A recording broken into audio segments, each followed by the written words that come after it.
मित्रों नमस्कार।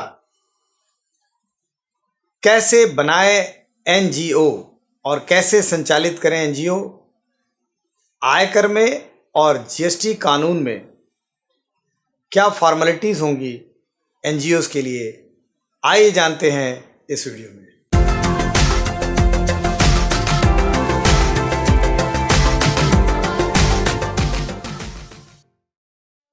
मित्रों, एनजीओ नॉन गवर्नमेंट ऑर्गेनाइजेशन, जैसे ही कोई व्यक्ति ये नाम लेता है तो समाज सेवा का एक दृश्य सामने आता है। जाहिर सी बात है, ऐसे वो तमाम लोग हैं जो जीवन की वास्तविकताओं को ध्यान में रखते हुए ऐसे लोगों के लिए जो अभी सुविधा पूरी तरीके से प्राप्त नहीं कर पाए हैं, उनके अंत्योदय हेतु लोग समाज सेवा करना चाहते हैं। इसके लिए कुछ लोग सरकारी एजेंसी से ग्रांट प्राप्त करना चाहते हैं, कुछ पर्सनल लोन के थ्रू समाज सेवा करते हैं, कुछ डोनेशंस लेकर करते हैं, कुछ लोग एक सदस्य समूह बनाकर सदस्यों से कंट्रीब्यूशन लेकर ऐसा करते हैं, और कुछ लोग अपने रिटायरमेंट बेनिफिट या सीएसआर यानी कि अपने कॉर्पोरेट सोशल रिस्पॉन्सिबिलिटी के तहत अपने व्यापार से कुछ एक अंश निकाल कर समाज सेवा करते हैं।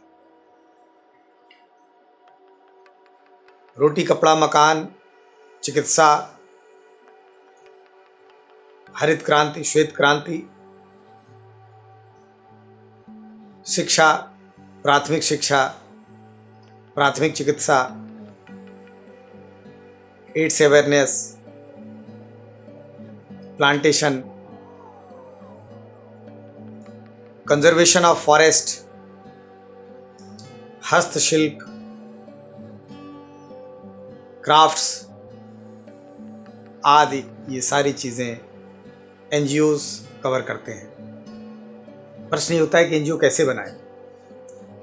तो आप यदि एनजीओ बनाने में इंटरेस्टेड हैं तो आपके सामने 3 ऑप्शन है। एक, विदाउट शेयर कैपिटल एक कंपनी आप इनकॉर्पोरेट कर सकते हैं नए कंपनी अधिनियम के अंतर्गत, जिसे पहले पुराने कंपनी अधिनियम में जिसे धारा 25 के अंतर्गत इनकॉर्पोरेटेड कंपनी बोला जाता था, उसी की भांति आप कंपनीज एक्ट में बिना शेयर कैपिटल की चैरिटेबल कंपनी रजिस्टर्ड करा सकते हैं, या आप चाहें तो सोसाइटीज़ रजिस्ट्रेशन एक्ट के तहत सोसाइटी का निर्माण करके एनजीओ चला सकते हैं, और या यदि आप चाहें तो एक पब्लिक चैरिटेबल ट्रस्ट इनकॉर्पोरेट कराकर समाज सेवा कर सकते हैं। तो सबसे पहले हम बात करते हैं चैरिटेबल कंपनी की। एक ऐसी कंपनी होती है जो इंडियन कंपनीज एक्ट 2013 के अंतर्गत इनकॉर्पोरेट होती है। इसमें प्रमोटर की कोई कैपिटल नहीं लगी होती है, और उस कंपनी का सिर्फ और सिर्फ एक उद्देश्य होता है, समाज सेवा। किस तरह से वो समाज सेवा की जाएगी, उसका उद्देश्य, उसका उल्लेख मेमोरेंडम ऑफ एसोसिएशन में या उसके मेमोरेंडम ऑफ एसोसिएशन में दिया रहता है। जांच परख कर मिनिस्ट्री ऑफ कॉर्पोरेट अफेयर्स ऐसी कंपनी को रजिस्टर्ड करता है। ठीक इसी प्रकार यदि आप कंपनी फॉर्मेट पे नहीं आना चाहते हैं तो आप सोसाइटीज़ रजिस्ट्रेशन एक्ट 1860 के तहत, यानी कि सोसाइटी पंजीकरण अधिनियम 1860 के अंतर्गत आप समिति का निर्माण कर सकते हैं। समिति का निर्माण करने के लिए आप एक ग्रुप बनाएंगे, उस ग्रुप में पदाधिकारियों का चयन करेंगे। सबका उद्देश्य समाज सेवा होना चाहिए, भले वो किसी भी व्यापार या पेशे में संलग्न हो, सबका उद्देश्य एक होना चाहिए। और ऐसे सदस्यों का समुच्चय सामाजिक सेवा या ऐसे सामाजिक कार्यों के लिए प्रतिबद्ध हो जो कि सोसाइटी के ऑब्जेक्ट्स कहलाते हैं। सोसाइटी के ऑब्जेक्ट्स को बनाकर स्मृति पत्र बनाएंगे, और उसका रजिस्ट्रेशन जो भी यथोचित शुल्क है उसके साथ आप सोसाइटी रजिस्ट्रेशन एक्ट के रजिस्ट्रार के यहाँ पत्र जात को प्रस्तुत करके आप ले सकते हैं। तीसरा फॉर्म इसका होता है पब्लिक चैरिटेबल ट्रस्ट। आप चाहें तो ट्रस्ट का भी निर्माण कर सकते हैं। बात वही है कि जो सदस्यों का समुच्चय होगा, यानी कि जो सेटलर होगा या जो फाउंडर मेंबर होगा, वो कई सदस्यों के साथ या ट्रस्टीज के साथ मिलकर इस बात की शपथ लेगा कि वो समाज सेवा करेगा या उन उद्देश्यों के लिए कार्य करेगा जिन उद्देश्यों के लिए जो ट्रस्ट बनाई गई थी। तो सबसे पहली बात, ट्रस्ट हो चाहे सोसाइटी हो या चैरिटेबल कंपनी हो, इसका मुख्य उद्देश्य समाज सेवा होना चाहिए, परिलक्षित होना चाहिए, दिखना चाहिए और डीड में पूर्णतया उल्लेख इसका होना चाहिए। ऐसी संस्था जब रजिस्टर्ड हो जाती है तो ऐसी संस्था को पैन नंबर लेना अनिवार्य होता है। ट्रस्ट, इसको EOP ट्रस्ट बोला जाता है इस कैटेगरी में, या कंपनीज की कैटेगरी में अपना रजिस्ट्रेशन कराते हैं पैन का।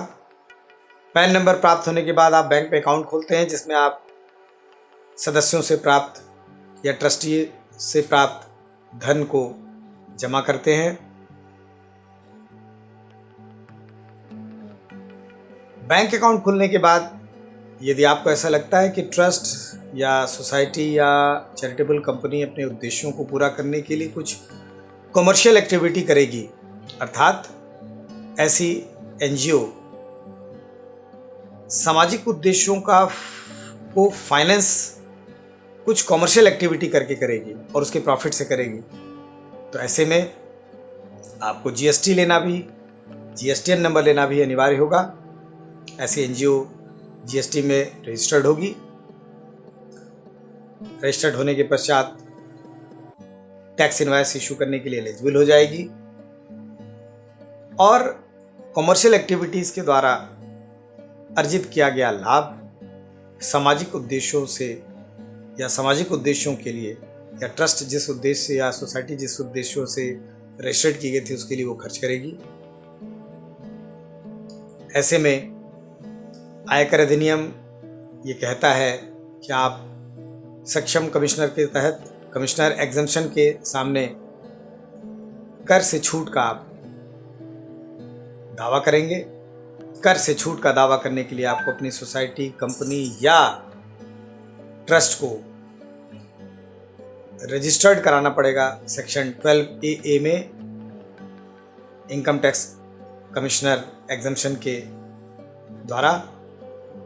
जब आपको कमिश्नर इनकम टैक्स द्वारा एग्जम्पशन ग्रांट हो जाएगा आपके उद्देश्यों को देखने के बाद, तो ऐसे में आपकी संस्था के द्वारा की जा रही कार्रवाई के दौरान, सामाजिक उद्देश्यों की प्राप्ति के दौरान, यदि आपने कोई कॉमर्शियल एक्टिविटी की है, कोई सोशल एक्टिविटी की है, उसके फलस्वरूप यदि आपको कोई लाभ होता है तो उस पर किसी भी प्रकार का कोई करारोपण नहीं होगा या टैक्स से एग्जम्पशन मिलेगा।